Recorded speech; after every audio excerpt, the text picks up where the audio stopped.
this year I was scheduled for surgery. I went to sleep 5'4" tall, and I woke up 5'6" tall. Most people don't just grow 2 inches overnight, but I sure did, all while lying unconscious on an operating room table. Spinal surgery not only changed my life forever, but it also changed my height forever. Today I'm going to talk about scoliosis. Scoliosis is the abnormal curvature of the spine. I will tell you what it is, how it affects the spine, and why understanding it matters. Scoliosis is a common term in my family. My mom had scoliosis when she was a kid, my brother had spinal surgery, and now I guess this year it was my turn to have spinal surgery. And I'm not just sharing this information from my personal experience, but so that others will be able to understand and identify what scoliosis is. I'll explain what scoliosis is and how it develops, the common signs and symptoms and treatment options such as surgery and bracing. Now that you understand why this topic matters to me, let's take a closer look at what scoliosis is.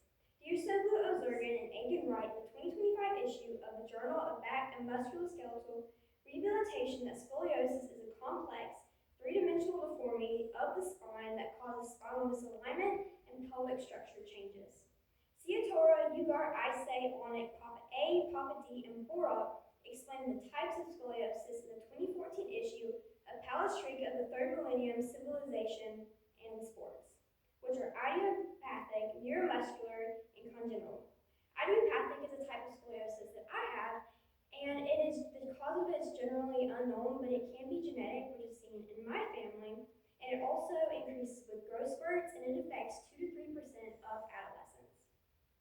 Neuromuscular is usually found with other deformities, such as spina bifida, cerebral palsy, and muscular dystrophy. Congenital scoliosis is usually found in the first 6 weeks of being in the womb and is usually renal or cardiac. Scoliosis can increase with one side growing faster than the other. It can increase with age, which causes a loss in height and a weak vertebrae. Now that I've explained what scoliosis is, I will go on to tell you how to recognize the signs and symptoms. Some of the symptoms are uneven hips, uneven shoulders, and an uneven waist. Witt, Collins, Alexander, and Sweeney write in the 2000 issue of AORN Journal that physical examination and detailed history of a kid's back should be the first step in evaluating scoliosis. The Adams bending test should be performed to see spinal movement and rotation. X-rays such as standing, lateral, posterior, and anterior should be performed along with bending x-rays, which is where the doctor bends you back and forth to see how your spine reacts. How I got diagnosed was at a wellness checkup, and then from there I was sent to a spinal surgeon, and that was where I was for 6 years.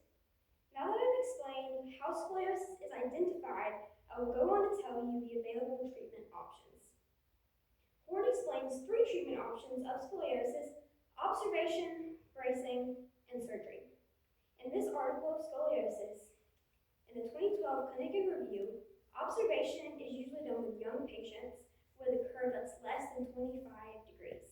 Bracing is usually done with 24 to 45 degrees, and this is a representation of the brace that I wore, and you can see how it goes down in the back and pushes up on the shoulder. And then the next option is surgery. And surgery is performed on kids with curves greater than 45 degrees. And surgery is the only option that is a proven treatment that corrects curves and stops progression. I've had all 3 of these options, and at 15 degrees is when I was being observed, which you can see in this x-ray right here.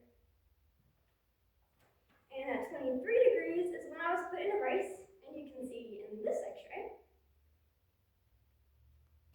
And then I was finally scheduled for surgery at 51 degrees, and you can see how the curve increased in this one. And then after surgery, this was my x-ray where everything is straight, and you can see all the screws that were put in.